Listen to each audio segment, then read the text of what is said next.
Assalamualaikum warahmatullahi wabarakatuh. Nama saya Uliani Nurdani. Saya dari kelas F dengan NIM 2305015015091. Pada video kali ini saya akan menjelaskan model-model pembelajaran berbasis proyek. Terima kasih. Assalamualaikum warahmatullahi wabarakatuh. Selamat pagi anak-anak. Bagaimana kabarnya hari ini semua? Baik ya? Ya, alhamdulillah baik ya. Puji syukur kehadirat Tuhan Yang Maha Kuasa atas segala nikmat karunia-Nya kita masih dapat berkumpul di kelas ini guna untuk melakukan proses pembelajaran ya. Jadi ada yang tahu materi hari ini yang akan kita bahas apa? Nah, betul. Pembelajaran berbasis proyek ya.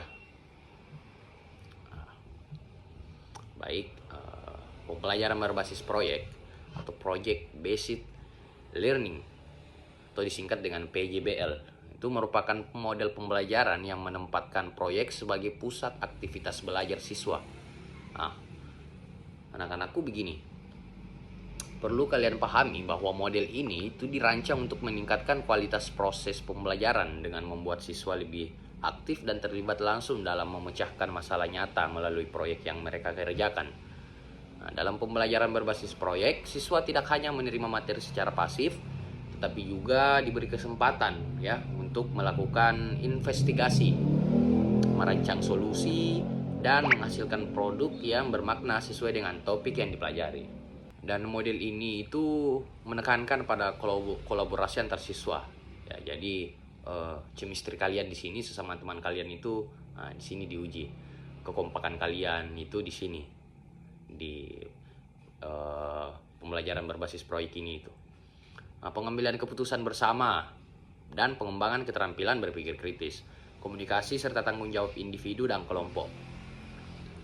Ya, jadi pembelajaran berbasis proyek juga memungkinkan siswa belajar secara mandiri dengan mencari sumber informasi untuk menyelesaikan masalah yang dihadapi, sehingga proses pembelajaran menjadi lebih kontekstual, efektif dan bermakna.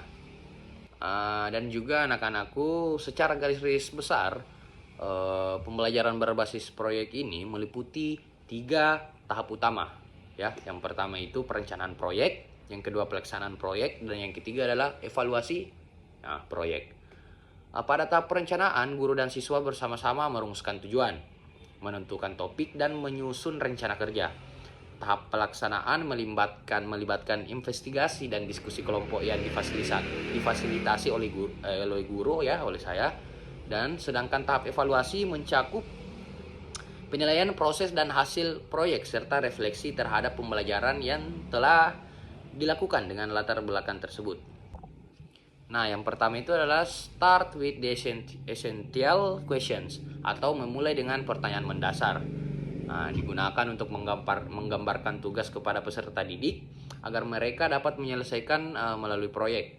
Dimulai dengan pemeriksaan mendalam dan menerapkan masalah ke realitas dunia nyata ya, gitu anak-anak. Dalam memulai pembelajaran berbasis proyek, pendidik perlu mengajukan pertanyaan mendasar yang mampu memicu pemikiran kritis dan mendalam dari peserta didik.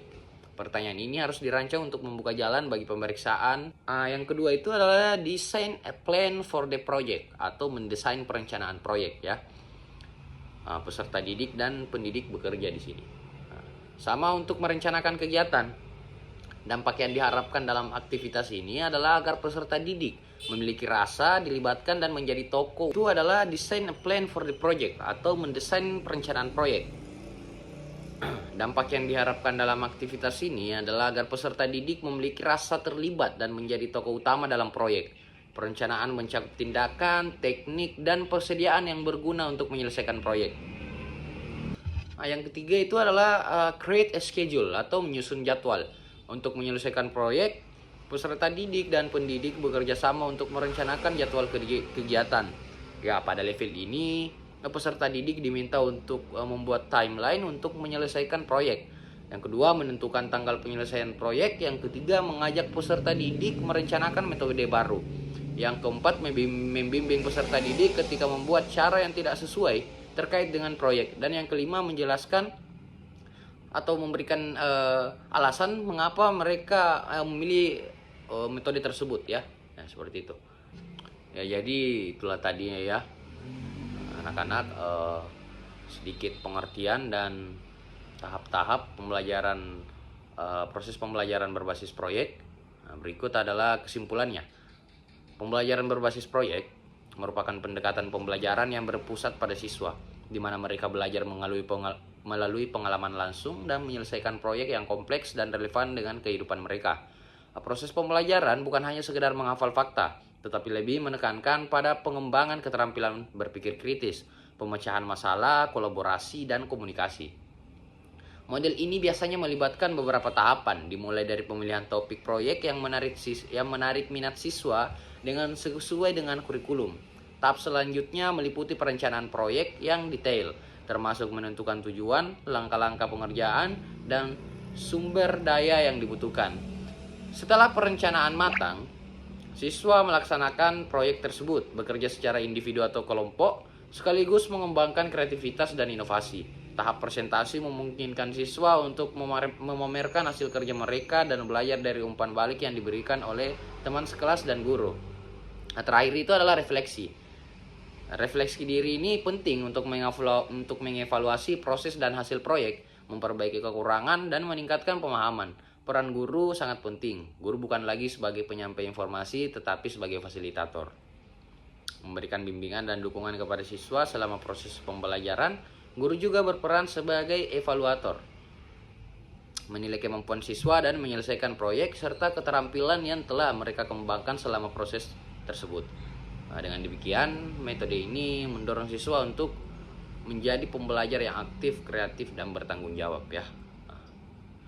Ya, mungkin sekian dulu anak-anakku semua proses pembelajaran kita pada pagi hari ini.